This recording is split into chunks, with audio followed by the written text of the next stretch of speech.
The story everyone is telling is that the White House just launched a major economic salvo against Japan, igniting a new trade war. But that's not the real story. The truth is far more complex and, honestly, way more interesting. This isn't the start of a trade war.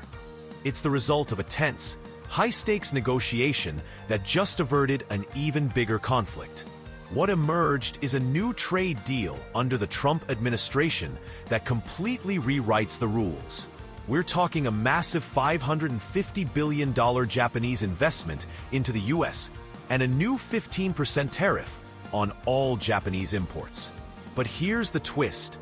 For some of Japan's biggest industries, that tariff is actually a cut. So, what really just happened? And who are the real winners and losers? Alright, so a new 15% tariff. On the surface, it sounds like a huge shot across the bow. But to understand what this deal really is, you have to know what it replaced.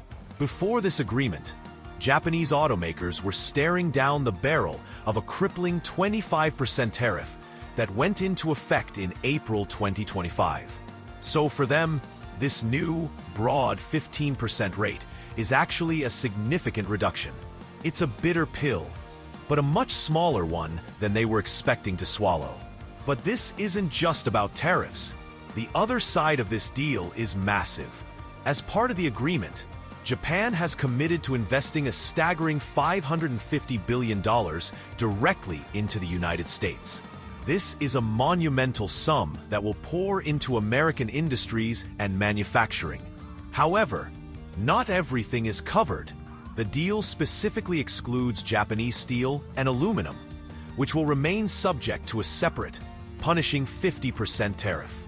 To get the scale of this, you have to remember how deeply intertwined our economies are. In 2024 alone, the trade in goods between the US and Japan was nearly $228 billion. This isn't some abstract number.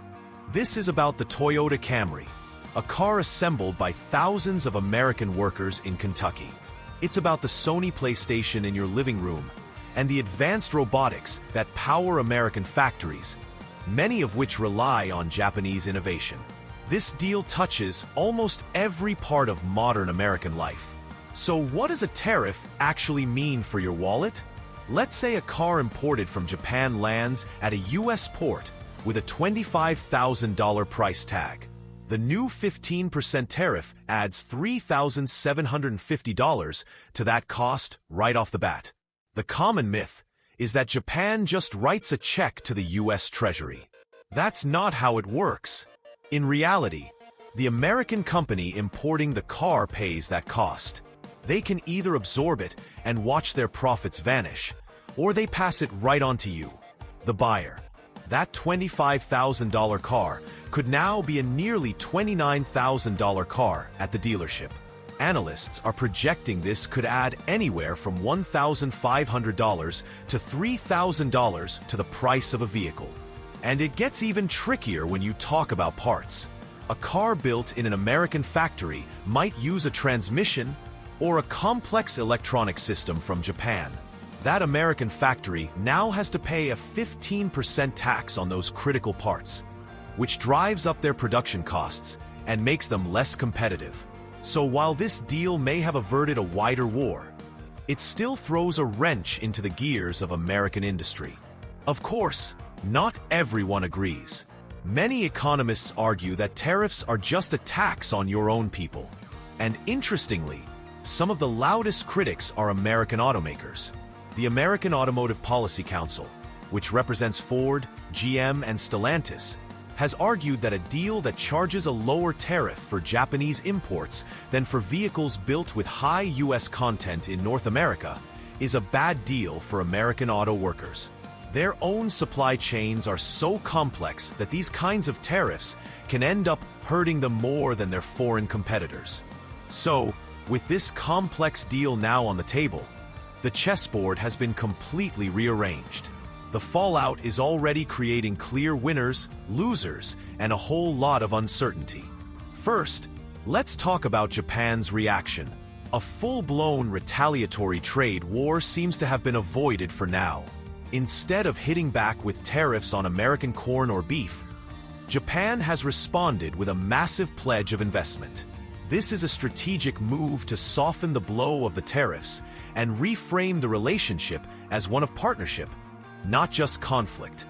It's a classic case of diplomacy through economics. Second, the chaos in supply chains isn't going away. The modern economy was built on the just-in-time manufacturing system that Japan pioneered. Tariffs are like sand in the gears of that machine. An American company that depends on a specialized Japanese part is now in a tough spot. They have to decide whether to eat the 15% cost, pass it to consumers, or try to find a new supplier, which is a costly and time-consuming process that could take years. This disruption can lead to production bottlenecks and higher costs for everyone. Third, and this is probably the biggest consequence, is the strategic fallout.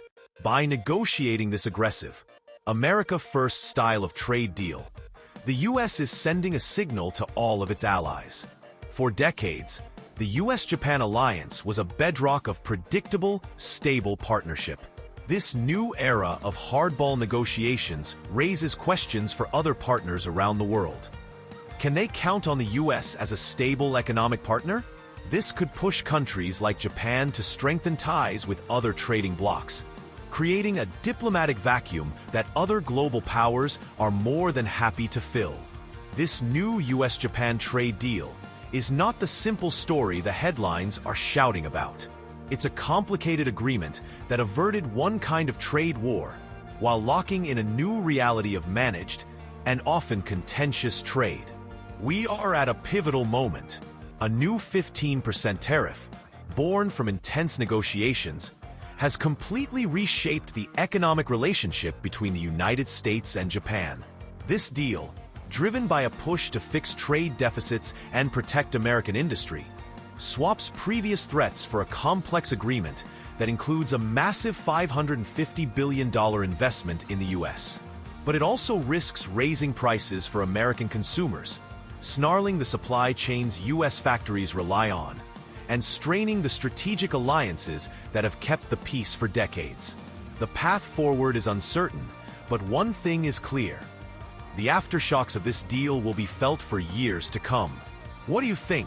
Who really won here? Let me know your thoughts in the comments. And please like, comment, and subscribe our channel Economicast.